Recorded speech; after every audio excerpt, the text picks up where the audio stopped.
Kereta cepat Jakarta-Bandung, alias WUSH.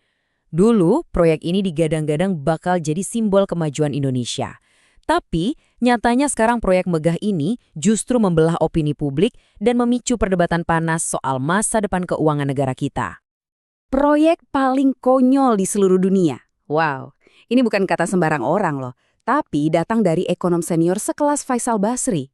Kalau udah ada pernyataan setajam ini, artinya kontroversi WUSH ini bukan lagi sekedar perdebatan biasa, tapi udah jadi pertanyaan fundamental. Proyek ini sebetulnya layak atau enggak sih? Nah, ini dia pertanyaan utamanya.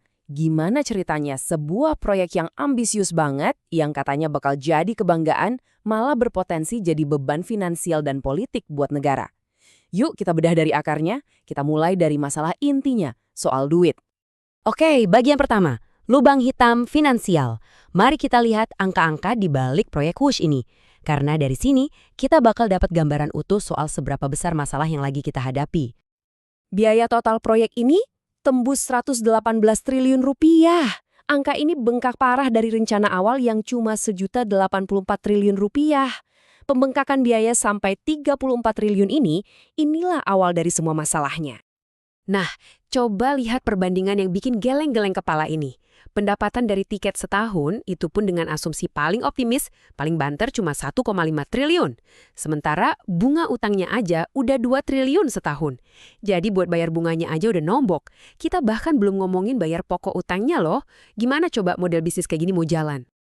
Pemerintah sih berdalih wajar kok transportasi publik itu disubsidi.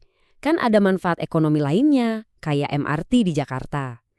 Tapi ceritanya beda kan? Rute Jakarta-Bandung itu udah rame banget. Ada tol, ada kereta Argo Parahyangan, ada travel. Pertanyaannya jadi, apa kita emang sebutuh itu sama proyek semahal ini di rute yang udah padat? Oke, sekarang coba kita tarik mundur waktu sebentar. Kok bisa sih kita sampai kejebak di struktur finansial yang kayak gini? Nah, jawabannya ada di satu keputusan krusial yang diambil di tahun 2015. Ide kereta cepat ini sebetulnya udah ada dari zaman SBY. Waktu itu rencananya sama Jepang. Tapi proyek ini baru bener-bener ngebut di era Presiden Jokowi. Apalagi setelah beliau terkesan banget waktu nyobain kereta cepat di Tiongkok. Bisa dibilang dorongan personal inilah yang mengubah arah proyek. Jadi di tahun 2015 itu ada 2 proposal di meja.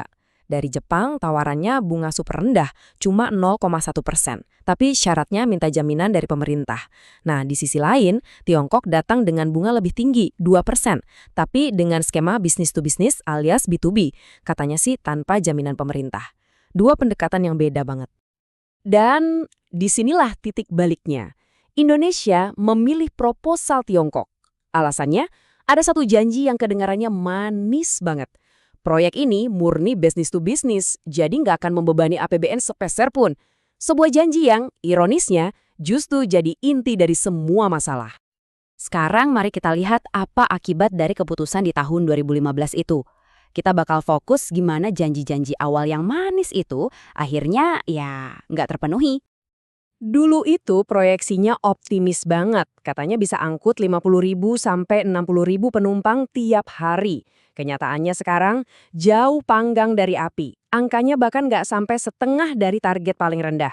Sebuah kegagalan prediksi yang sebetulnya udah diwanti-wanti sama para ahli dari dulu. Ingat kan janji utamanya, proyek ini tidak akan pakai uang negara.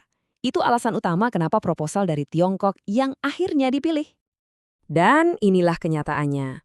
Begitu biayanya bengkak, pemerintah akhirnya turun tangan juga. Duit negara disuntikan lewat PMN ke PT KAI.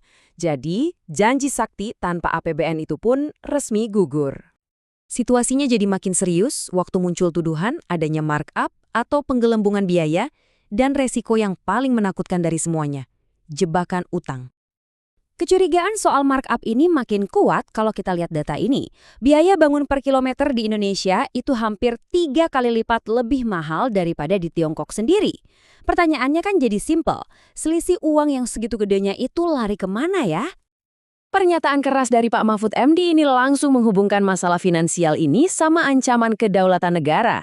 Artinya, ini bukan lagi cuma soal bisnis rugi, tapi udah menyangkut kepentingan nasional yang jauh lebih besar. Sebenarnya apa sih jebakan utang itu? Sederhananya, Ini adalah skenario di mana sebuah negara nggak sanggup bayar utang dan sebagai gantinya terpaksa menyerahkan aset-aset strategisnya. Contoh nyata yang paling sering disebut itu Sri Lanka, yang harus merelakan kontrol pelabuhan strategisnya ke Tiongkok selama 99 tahun. Ngeri kan? Jadi, dengan semua masalah ini, gimana nasib Wush ke depannya? Mari kita lihat dua kemungkinan skenario yang bisa aja terjadi. Skenario terbaiknya kalau semua berjalan mulus, Indonesia berhasil negosiasi ulang utangnya sama Tiongkok. Operasionalnya dibenahi, penumpangnya makin banyak.